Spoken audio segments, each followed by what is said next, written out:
Kita tidak lolos ke Piala Dunia, faktornya bukan cuma Kluivert. Oke. Faktor lain? Bahwa Kluivert harus tanggung jawab jelas karena dia head coach. Tapi faktornya bukan cuma itu. Ada pihak-pihak lain yang juga ikut bertanggung jawab? Oh, kualitas misalnya kalau kita bicara teknis. Kualitas kan kelihatan. Dan memang banyak juga mengkritisi wasit. Saya juga melihat nih wasitnya kok kontroversial juga. Dan memang layak diperdebatkan beberapa kejadian di atas lapangan atau juga keputusan yang diambil.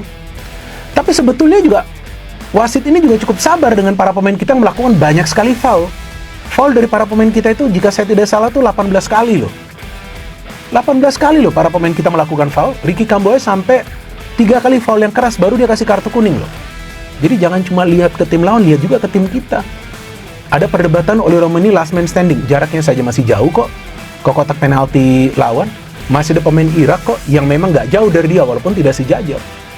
Jadi memang lagi diperdebatkan, tapi jangan juga mengkambing hitamkan orang lain atas kegagalan timnas kita yang kelihatan secara taktik memang tidak sebaik Irak. Irak bermain secara taktis untuk bisa melumpuhkan timnas kita.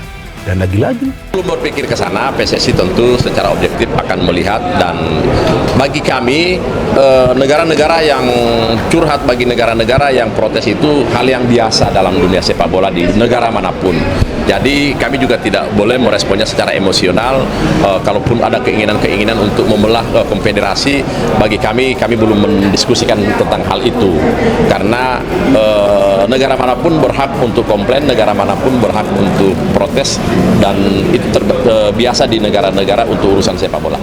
Timnas dikadali wasit Madi media Cina. Indonesia masih andalkan gaya tradisional, tak tahu cara menang.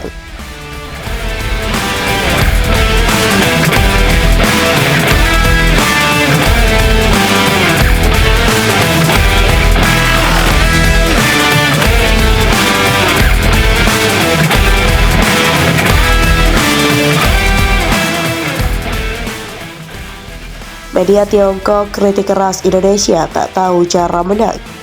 Media ternama asal Cina 193.com menyoroti performa timnas Indonesia usai kekalahan dari Irak dalam kualifikasi Piala Dunia 2026. Dalam artikelnya yang berjudul UEA menang, Irak yang dia meraup untung. Siapa yang tersingkir dari peta sepak bola Asia?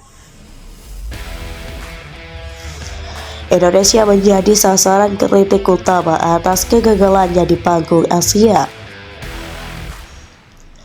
Media tersebut menyebut kemenangan Irak atas Indonesia sebagai sesuatu yang sepenuhnya layak. Tim asuhan Graham Arnold dinilai tampil efektif dengan penguasaan bola lebih baik, operan yang akurat dan lebih banyak menciptakan peluang. Irak tak mengandalkan bintang besar atau pemain naturalisasi, tulis 163. Mereka bermain simpel, disiplin, dan konsisten. Inilah kekuatan sebenarnya, sebuah fondasi yang dibangun dari dalam negeri. Media itu juga menyoroti bahwa meskipun jarang diliput secara besar-besaran, Irak sudah 2 kali berturut-turut lolos ke babak final kualifikasi Piala Dunia, membuktikan kemajuan sepak bola Asia Barat yang berlangsung stabil dan terukur. Perbanding terbalik, 163 menilai Indonesia gagal bukan karena kurangnya kemampuan teknis, melainkan karena lemahnya mentalitas. Kritik juga diarahkan pada kebijakan pengembangan pemain muda Indonesia. Meski program U23 sudah digalakkan sejak tahun lalu, 163 mencatat bahwa wajah tim nasional tetap stagnan tanpa perubahan signifikan. Ketinggalan di era sepak bola modern. Media itu juga menyoroti transformasi sepak bola Asia yang kini masuk era baru dengan penggunaan VAR dan kecerdasan buatan atau AI oleh AFC sejak Maret lalu. Teknologi ini dinilai mendorong setiap tim untuk beradaptasi pada sepak bola berbasis data. Tim seperti Oman dan Indonesia yang masih mengandalkan gaya bermain tradisional kini semakin tertinggal. Data tak bisa dibohongi, yang dibutuhkan hanya kemampuan. 163 memberikan analogi keras terhadap sepak bola Indonesia. Performa wasit asal Cina Madi saat memimpin laga timnas Indonesia melawan Irak di babak keempat kualifikasi Piala Dunia 2026 mendapat sorotan tajam dari sejumlah media asing. Berbeda dengan laga sebelumnya melawan Arab Saudi yang dipimpin wasit asal Kuwait, Ahmed Al-Ali, keputusan-keputusan banding dinilai menimbulkan kontroversi.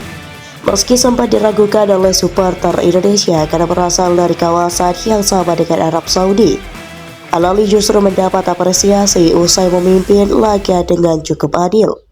Namun hal berbeda terjadi pada Manin.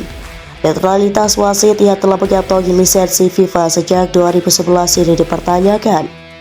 Bahkan menuai kritik dari media-media luar negeri seperti Voetbal Primer Belanda dan Prix Vietnam. Salah satu momen yang disorot oleh Voetbal Primer terjadi pada menit ke-68 ketika bek Irak Zaid Tassin hanya mendapat kartu kuning usai melakukan pelanggaran keras terhadap oleh Romeni. Banyak pihak menilai pelanggaran tersebut layak diganjar kartu merah. Selain itu, insiden yang melibatkan Kevin Dix di kotak penalti Irak pada menit-menit akhir juga menjadi perdebatan. Manning memutuskan untuk tidak memberikan penalti kepada timnas Indonesia, meski tayangan ulang menunjukkan adanya potensi pelanggaran. Kritik dari media Vietnam. Media dan Tri asal Vietnam mengambil sudut pandang berbeda, menyorot insiden pada akhir pertandingan ketika dua pemain Indonesia, Tom Haye dan Shane Patinama, serta manajer tim Sumarji menerima kartu merah. Ketiganya dianggap melakukan protes berlebihan terhadap keputusan wasit selama pertandingan. Kartu merah itu dinilai sebagai puncak dari ketegangan yang dipicu oleh kepemimpinan Manning, yang dianggap tidak konsisten sepanjang laga. Sorotan media internasional ini menambah panjang daftar kritik terhadap kepemimpinan wasit di ajang kualifikasi zona Asia. Sejumlah pengamat dan supporter kini mendesak agar AFC atau Konfederasi Sepak Bola Asia melakukan evaluasi menyeluruh terhadap standar dan konsistensi wasit demi menjaga fair play dan keadilan dalam pertandingan internasional.